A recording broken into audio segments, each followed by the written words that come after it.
Jonel is in the house, ladies and gentlemen. Jonel, how you doing? I'm good. I'm good. Yes, I am. Nice to Yes, see you you here. are. And where are you right now? Why don't you introduce yourself, where you're currently at, and let's just start with where you're going to school and what degree you're getting. Yes, my name is Jonel. I'm from New York, and I am going to Pace, now called Sands College of Performing Arts, Pace University, for BFA acting. And I'm Amazing. so excited, and I will be entering as a transfer student.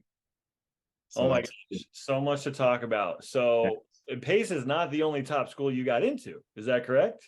No, I also got into the theater school at DePaul University. That's right. So you had to make a decision. Yes, I did between Chicago or New York. Damn. Two Tough schools. stuff. Tough stuff, right? Yeah, yep. I definitely took my time to decide which program was better, which program would be better for me for where I am right now. So And that's what I had to take it. yeah, that'll be a nice teaser. So we'll get to that decision towards the end. But first, I want to kind of I also want to introduce to the viewers that this is not your first time auditioning, right? No, the first time I auditioned was for the fall 2019, and I auditioned for NYU BFA as well as Brooklyn College for their BFA program. And I didn't have no coaching sessions. I kind of just got my monologues from monologue books and just kind of did prep work for myself. And I didn't get in. I tried auditioning. It was a great learning experience. And then second time around, I kind of took some time off to kind of go back to school, see what it is I wanted to do. At the time I was pursuing a web design degree. And so then the pandemic happened, and then I kind of had to shift gears again about what it is that I wanted to do. Like a lot of people were kind of in that mix. And so that's when I decided to go back to doing acting classes. And so I thought if I'm going to go back to finally finish a 4-year degree, I should probably look into a BFA conservatory program that I didn't think was going to be feasible, but it just all those things with being, having went to a 2-year college first, it just connected, and it just makes sense That's to go interesting. the tutorial route through the BFA. Yeah. Yeah. Everybody's journey into drama school is unique, but sounds like, look, some of your classmates are going to be as old as you were when you first auditioned, right? You're going to have some younger classmates. Did they talk to you about that? Obviously, enrolling in a BFA program in your early 20s. Yes, I remember the first time around I auditioned, they said if you're a transfer student, just be aware that you'll be with other, people straight out of high school. But I thought, that's fine. Um, no problem with that. It it is what it is. I've come this far, so it's better to start now than start later on. So, Do they have a nickname for you like Jonel? Are they going to call you Papa Joe? Like uh, Papa Joe, I hope not. That's I think that's not my real name, by the way. My real Oh, name really? is Joe now, not Right. Papa Joe. But who knows? Maybe they will call me Papa Joe. I'll be the first Papa Joe. We had a classmate in our class named Sheldon, and he was 32 when he got accepted, and so we called him Papa Shell. Anyway, all right, so let's talk about your journey here. Now, how much experience had you had? You said you had done some stuff a little bit over the past couple of years, but you were also pursuing kind of web design, and then COVID kind of made you realize some things. Did you do any productions? Had you had any experience? What was the extent of your experience before auditioning?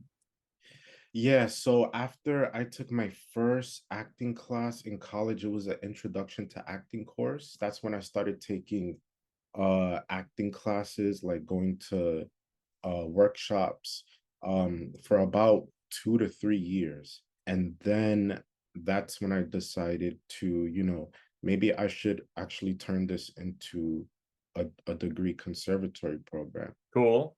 Cool, cool. Yeah, it's important to kind of know what you want and to research your schools, right? What did you feel like we provided that potentially these other studios weren't able to help you with, or you didn't look to them necessarily for coaching?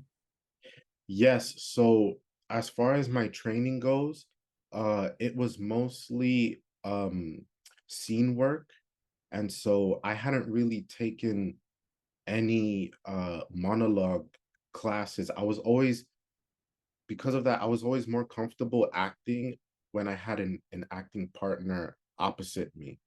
So being able to find, how to get into drama school that focuses on only monologues uh was like life changing for me. And it was like a learning curve that I had to be confident in along the way, to just be comfortable with performing by myself, looking at a direction where there's not really nobody there.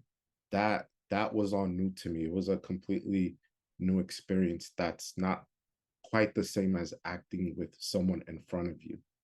So Yeah, it is a different skill on top of the skill of auditioning alone. So kind of putting those two together, it's like a whole different animal.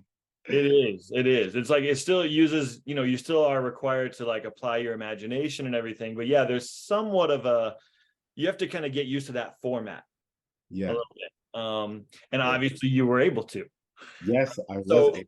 what is the biggest like light bulb, or we'll go through the whole journey, but what stands out to you when you reflect now just as the main thing that I guess you learned, or that you adopted, that you took on in order to succeed in these auditions? Well, the biggest shift for me was probably my first few coaching sessions, because I had already spent July and August looking at different monologues, and the ones I chose, I was rehearsing and doing my own prep work on with myself for a few weeks.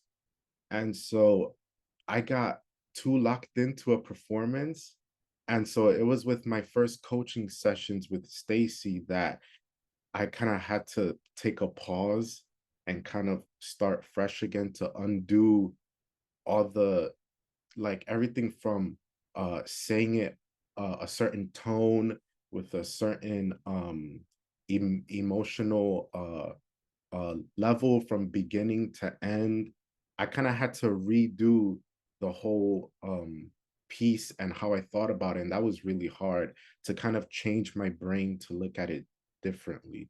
And it was from there that I was then able to be more free and not be afraid of being locked into a performance. So it was Nice. definitely those first few coaching sessions. And I think for anyone listening who thinks that they probably have it all together, it's not until you have those first few sessions that you're like, oh, great, now I have to start again. And it kind of it hurts a little bit for like the first week, and you're constantly being told, the big question is why, why? And I always had to go back and like take my notes again. Why am I saying this?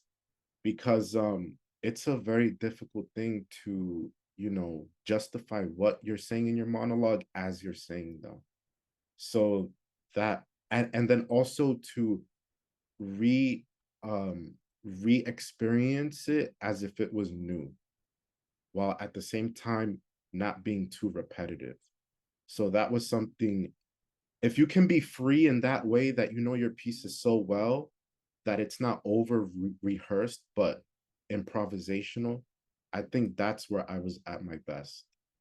That is definitely where you were at your best, and that's where a lot of us are, because like obviously you want to uncover so many layers of these pieces, you want to work on them hard, you don't want to like miss any opportunities, right? So you really are pouring yourself all over these pieces, wrapping your full spirit around it. That takes time, that takes a lot of like digging, right? But then Yeah. at a certain point you also have to make it feel like you're just saying these words for the first time, right? Yeah. It's crazy. So that is just the imaginative leap that good actors can make, and frankly, just fake. It's just like I know exactly what I'm about to say, but we're gonna play in the moment. We're gonna play in the moment and see what happens, and just share, right? Yep. And that's something that I got better over time as my auditions went along. Talk to me about that. So let's talk about your first audition. Do you remember what school it was? How did it go? Yes, I do. So I didn't choose my schools in any particular order. I know some people do that, and that's great. But I just knew that because I prepare so many months in advance, that I just thought, wherever I end up, I know I'm gonna end up in the right place. And so I just did them as they came. So my first audition was for Yale, and it was definitely that. Sorry, Yale. It was definitely like a warm-up audition. Um, but no, Yale's a great school. Uh, and so they were really great, a really warm environment. They were really rooting for you. But my first experience with Yale felt a little bit kind of out of body. I was given the freedom to use the space, but again, the nerves kind of kicked in a little bit. And so I kind of one point I think I used the chair, but then decided I didn't need it and just kind of put it back, and then it came back into the space. So it was that kind of thing. But to just be able to just say words out of my mouth and just kind of get through my pieces, um, that was equally, liberating to kind of just feel like I actually did that my first audition. Yeah, but it was a great experience, and from there, I think I was able to kind of be aware of what I probably could have improved on that day, and then really make sure it's okay. Maybe if I'm gonna use a chair, really, have an intention behind why I'm gonna use that chair. If I'm not going to, then maybe just don't use it. Did I have too much, caffeine? Maybe I shouldn't have that much caffeine. So you're being hyper aware of everything that you're doing, and then really make sure to not do the things that didn't work in the next one. That's a real sign of maturity. I mean, personal maturity, but I was going to speak to your artistic maturity there, because in the creating or the crafting of any monologue or any role, right?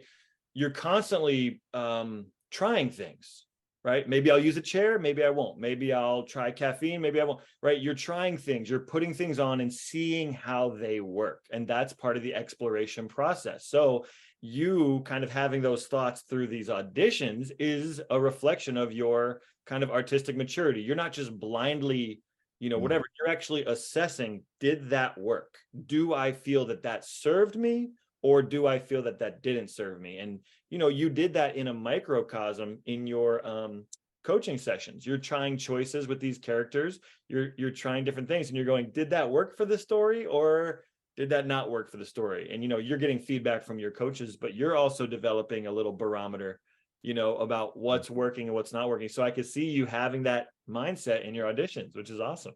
Yeah, that's super important because they can go by so quick, and you can sometimes lose track or focus on the wrong thing, and kind of had like bad instead of having like a more positive impact. Oh, maybe I wasn't so bad after all, but let me see where I can improve next time. Yeah. That's exactly right. All right, so you bombed Yale. Um, It but you was learned from it. Sounds like, right? You're kind of moving into your next one with more awareness, with more yeah, thoughtfulness. You're a little settled in, a little dropped in. Uh, yeah. what happened? You don't have to go through every single one if you don't want to, but how did you kind of move through? What was the next big moment for you where you really felt like you're starting to find your traction? Uh, so after Yale, I had my Juilliard audition. One of the main things that came stood out to me with my Juilliard audition was I got the same in instruction or adjustment, if you will, that one of my coaches also said that I think I mentioned this to you, that intensity is energy, not volume. And so I got to a point in one of my pieces, which was Joe Bonaparte from Golden Boy. That's my main contemporary piece.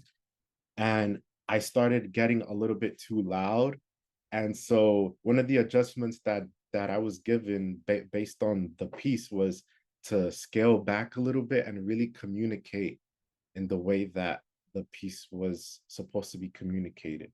And so that's something that I also had to continue with my next audition, which was for Rutgers and CalArts. And that, I think, from that same weekend from was when I really started to tap into what it is that my coaching sessions were trying to get out of me, so I can actually use them in the audition room. So it was from that weekend forward that I started to feel that I was in a groove. Mm-hmm. Well, I just want to pause for a second because you're starting to take these notes. Like when you said that you took that note from Juilliard and you really started applying it, whatever. Not, I mean, you've gotten that note before in coaching sessions, but the fact that you had the wherewithal to take that note and say, you know what, I'm going to keep that note and apply it into my next auditions, right?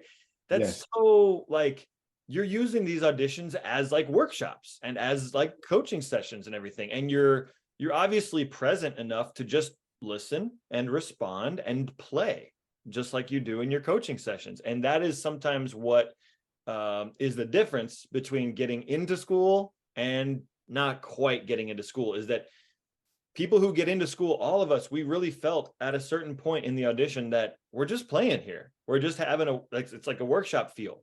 We're just in the room with people who are working on the material that we're sharing. And that's what you're breathing and responding, right? As opposed to people who might have good material, but they're still just trying to present, and they're not necessarily being a receptacle for, they're not able to take direction as well.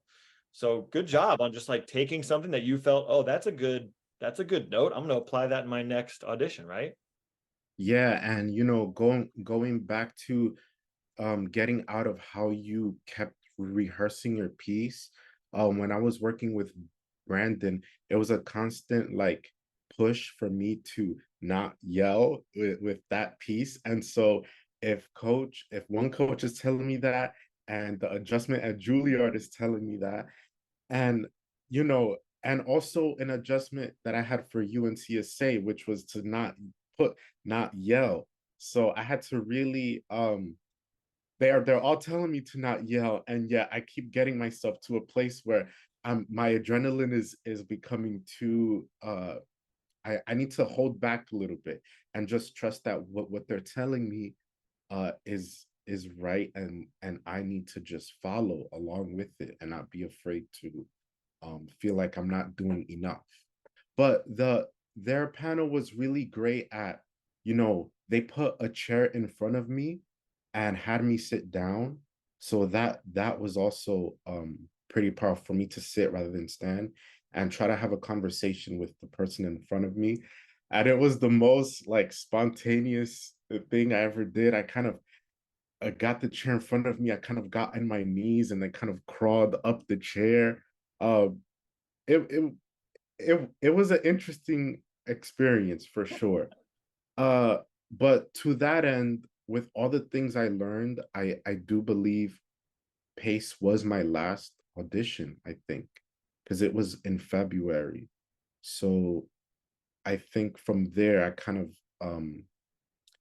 turned things around and kind of really said, all right, I'm going to use all the things that I learned, which is very important, right? The awareness of learning what worked and maybe what didn't, and kind of try to turn it all back around and kind of use that to my advantage. So I know Pace has a unique audition process. Tell us about what happened in the room. You're talking about how you felt going in, but what actually happened in the room? What did they say? What did they ask you to perform? How did it go? Um, the Pace audition was really unique in that I was provided to do a scene, so that was really, really great. I really felt like I I like really aced the scene, and in a way, I almost felt like I kind of did a little bit of a directing magic to the scene as well. I was telling my scene partner, like taking initiative, like, maybe we should do it this way, or maybe not have it, learning from what I learned from coaching sessions, which is you don't start a monologue. You always have to come from somewhere when you do your monologue. So I thought, okay, maybe I should just do that in my scene. We should just come from somewhere and not just start.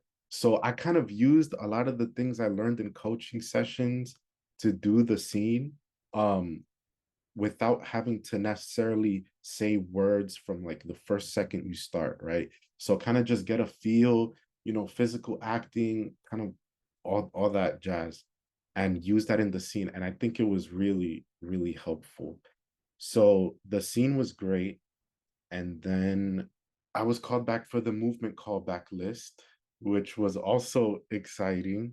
So after the movement callback, we did some like improvisational games and whatnot. And just getting the vibe of the school was I think I mentioned this to you. It was probably the only audition where I really felt like I shined with the energy of the other students there. Uh there was some, like good laughs and things like that. uh so yes, the vibes of the school felt right. Sounds like you really felt like you could play, and or I should say that you gave yourself permission to play. For sure, for Because sure. every school wants you to have that freedom, but ultimately it's up in here, right, to give yourself that permission to play. And you're only going to feel confident enough to do that if you've really done the work, and if, like, clearly things were just going off for you. You're like, oh, this kind of reminds me of the coaching session thing, or maybe we should try this. You're feeling bold, you're wanting to make choices, and that's really exciting to watch. For sure. And I always found it really interesting that out of all the probably dozen schools that I auditioned for, um the Paul and Pace were the only schools that I got called back for and actually got accepted. So it's a very interesting thing that I was able to kind of have those schools later on in my audition list, but also know that I used everything that I learned along the way to eventually Pace, which was my last audition, where I felt the most confident and most prepared. Um, so yeah, apply to a lot of schools because that's how Yeah, you probably better fare out as you kind of learn as you go along. That's my biggest advice. You're yeah. gonna prepare months in advance. You might as well apply everywhere. That's what we You say never too. know, right? Like, put your name in as many hats as possible. I mean, you don't want to apply to any place that you like don't want to actually go to, but Yeah. there's a lot of great programs out there. There's certainly a decent list of top schools. There's a list of second tier schools. Like, talk to different people. We obviously can help, you talk through that and you research those schools, but you always were in touch with us. You had a great relationship with us, and you were just so sincere, and you really, really wanted it. You had so much passion, and not just passion to get into the schools, but also passion to grow as an actor. And I think that's what ultimately came through for you, was like, I'm just trying to do the best work I can here today. Yeah. And also I just want to say, because I am I don't work fast, which is why I prepped so many months in advance. I really like to take my time to go through things, maybe read some acting books, but don't get too hooked into reading acting books because I found that some of the things that maybe I was trying to learn from an acting book, when I brought it into a coaching session, it kind of felt like I was starting from scratch. So that's one thing to keep in mind. And also my first pre-screen that I didn't pass that was for Carnegie was my first sign from any auditions at all. And so I was like, wow, I can't believe if I didn't pass the pre-screen for Carnegie, why how how are any of the other schools going to accept me? So I kind of had to make sure I kind of had my spirits high the whole time, and then kind of take charge from there. So I didn't pass one pre-screen, but then I passed the DePaul pre-screen, and then I did. So it felt like kind of like an emotional thing that was kind of always happening, but I always had to kind of stay motivated that, you know, the next time will be better. So you really have to switch gears and not get too trapped into the negatives that happened, you know, yesterday. You have to try to not defeat yourself too bad and Yeah. just move to the next thing. I was just writing that down actually. Like What did you write down? that was so much good wisdom. I was Oh, like, yeah, because you just talked about having to switch gears, and yeah. that is such a skill. And also, I'm writing down not defeat yourself because, like I said earlier, you have to give yourself permission up here to play, and sometimes that's hard. Yeah, When and you you know just what? got rejected, right? Or like you said, even I didn't even get past a pre-screen, right? I've Yeah, done all this work, I've invested this much time, this energy, this money, all this like passion, these dreams, and a top school didn't even want to see me in person. I mean, how do you switch gears to keep playing and keep sharing without self-consciousness? for sure. You know, the Juilliard audition was really great because all the students that are from the Juilliard program, they were all super nice and really supportive. And so I thought, wow, I can't believe I probably let all those people down. They were really rooting for me. They were like, you know, take deep breaths, you know, you got this, you got this, you got this. But in the end, they were like, oh, you know, because I was last on the list on some point, and another student was like, you know, I was last as well, but I thought, uh, I don't know if that actually means that I would get in. They were so supportive at that audition. The rest of the auditions were also able to be much easier. Because as you go along, it's really easy to fall into a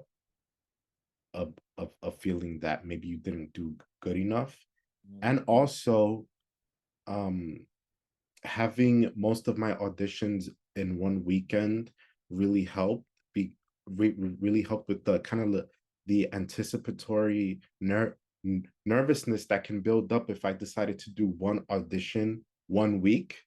So getting them done in one weekend was, or one week rather, and one weekend was really important as well.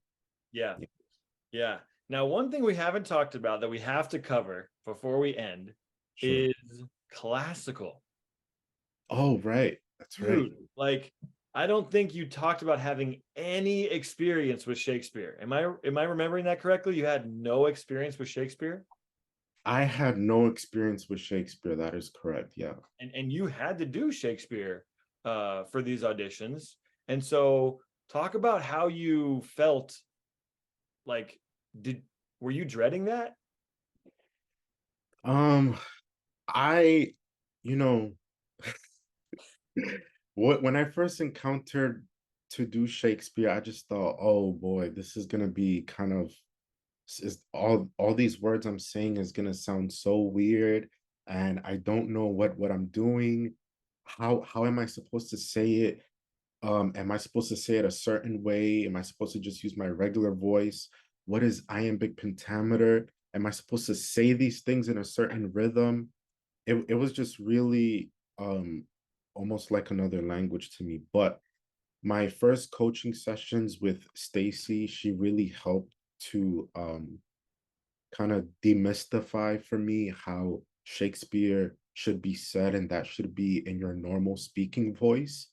And that was really important for me, that I felt like I didn't have to do more than I had to, or do more acting than I had to.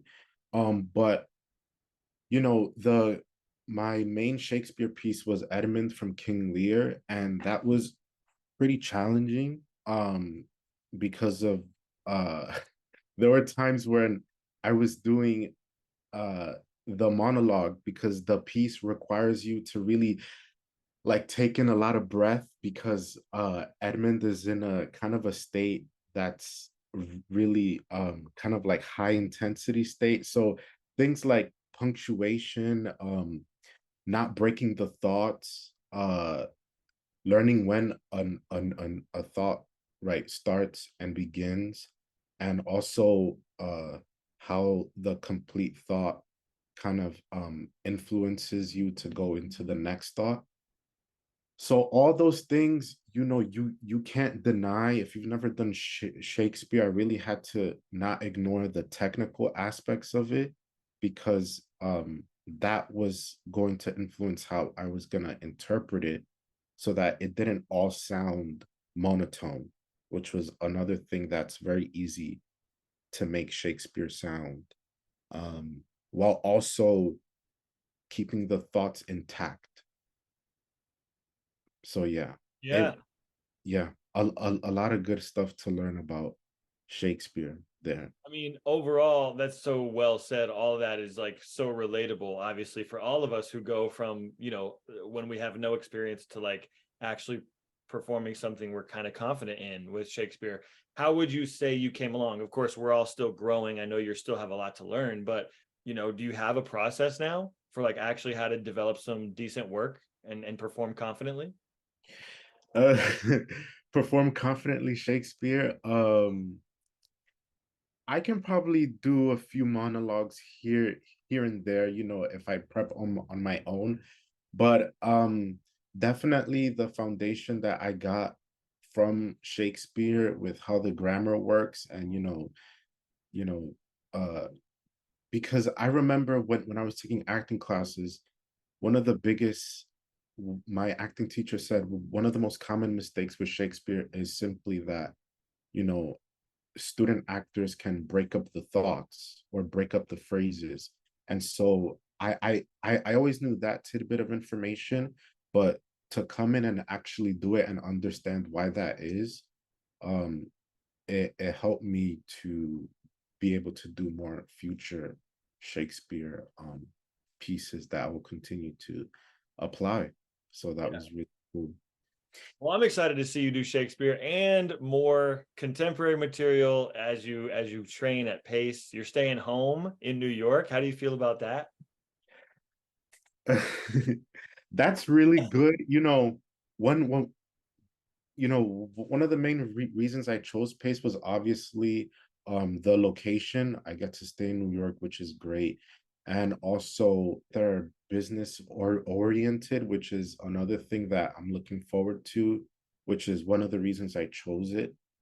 A lot of industry connections, and a lot about things to do outside of the craft. So there is a balance between the two that the program offers that I'm really excited about. Yeah, So I think they have a pretty explicit priority that they place on finding that balance between good training and also, business savvy. They really believe that like your career starts once you enter these doors, not once you leave these doors. for sure. And also one of the things that I liked about Pace that UNCSA also had was that you could audition outside of school. So that's something that if you're um looking towards conservatory, that's something to also keep in mind if you're interested in that. And I was, being, I guess you could say, an older student, but not that old. I'm 26. uh so having that freedom to be able to do that, which is something I've always done anyway, which is to audition on the side. That's something that's really important to me, to be able to just get a feel for the work and the industry as I go along. So that was really cool. Dude, I'm so um, proud of you. yeah, You have come such a long way. I remember some of the sure. work you shared when you first got started with us. You knew you had to get started early. There was a lot of runway, but you took advantage of all of it. You Yeah. were jumping in full hearted and just so passionate, so eager, so ready to learn. And you picked up so much, man. And clearly it showed. You applied it. Yeah, definitely. to be chosen, I always say this, I can't believe I got chosen out of, hundreds and hundreds of Or applicants, there's right? thousands Thousands, yeah. of And schools. you know, it's a big leap of faith. And I definitely had doubts because I was a transfer student. Am I gonna have less of it and of an advantage? Am I gonna be, maybe considered, you know, not top priority? But you kept mentioning that, to really just focus on the audition and the preparation is the most important thing. And so that's what I did. And I, you know, continued to rehearse and work on my pieces. And there were Yeah, definitely times when I didn't feel like rehearsing. And it was good to take like a week off from the pieces and then come back to it fresh, which was great. Yeah, yeah. those those 2 cents. I love it, man. I love it. I'm loving that you're going to be able to stay home and just go to a great drama school. So, as we wrap, I mean, you've already shared so much great wisdom. Everything you've said has been super gold and, helpful. It's really great even for us to hear. I mean, I'm very humbled just to hear the way you're speaking now about your art and your craft is just different. And I can't wait for you to continue the growth. But as, the people viewing this are thinking about auditioning, maybe they're already in the midst of planning and preparing, what would you say is the main thing to focus on? There's tons of distractions, there's tons of noise that can get in the way, especially when it gets high stakes and it gets like, here's the moment. How do I stay locked in? How do I keep myself grounded? What do you think is the main thing to keep in mind? Um, the main thing to keep in mind, I would say, is there's it really comes down to, I think, how confident you are about the pieces that you chose. Um because you're going to be doing these pieces like a million times. And so you have to be able to have the freedom that maybe a certain piece isn't going to probably work out if you feel like it's probably not working out. And um to keep an open mind, uh that if you're having a coaching session where you feel like the need to start fresh, it's okay. uh you just have to keep kind of go back, do more prep work, and bring what's new to the coaching session if that's what they ask of you, because I tend to sometimes feel like uh my truth is the most important. uh not always, but that's something that I definitely learned to kind of when to drop something that I know it's probably not working. Like, maybe you really shouldn't yell. uh and maybe really tone it down. So you really have to listen because uh they're really there to help you, and they've seen it all. And if you can follow that and also bring that confidence into your pieces and be comfortable that you're going to do your pieces for months at a time, um that's everything. So preparedness meets, the moment of opportunity, right? So uh aside from how you do the monologues, it's really which ones speak to you and represent, your own voice. um so yeah, and try not to pick monologues because of their like obscurity, or because you think they're really epic, or because you think, they're really like kind of awesome, or like out of this world, or you're trying to play the idea of the epicness of it. That's not what it is at all. So that's something I had to kind of factor into when I was choosing the monologues, because I read a lot of plays, I sorted through a lot of monologue lists, and I think, it took me, I think I started looking for monologues in July and August, and I picked my monologues in probably late September. Yeah, I it's really a took my process. time. Yeah, and even, after it wasn't until probably my second or third coaching sessions that I decided to switch uh one of my contemporary pieces from Death of a Salesman to Tom from Fat Pig. Yeah. I, No, that happened to me too. I was getting some coaching on this one contemporary piece, and ultimately I was just like, I'm gotta let it go. And so yeah, trusting yourself, dude, so much. Everything you said is just fantastic. So thank you for sharing, man. And I cannot wait to hear more about how your training goes. And we appreciate you being on the channel and sharing, and very proud of you. I'm very excited and can't wait to hear more. Thank you. I'm glad that you're excited for me, and I can't wait till September. It's gonna be a great time. All right, my friend. Well, have an All right. awesome day and we'll talk soon. All right. All right. We'll keep in touch. Absolutely. All right, Jonel. Bye. Bye, Anthony. Great talking to you.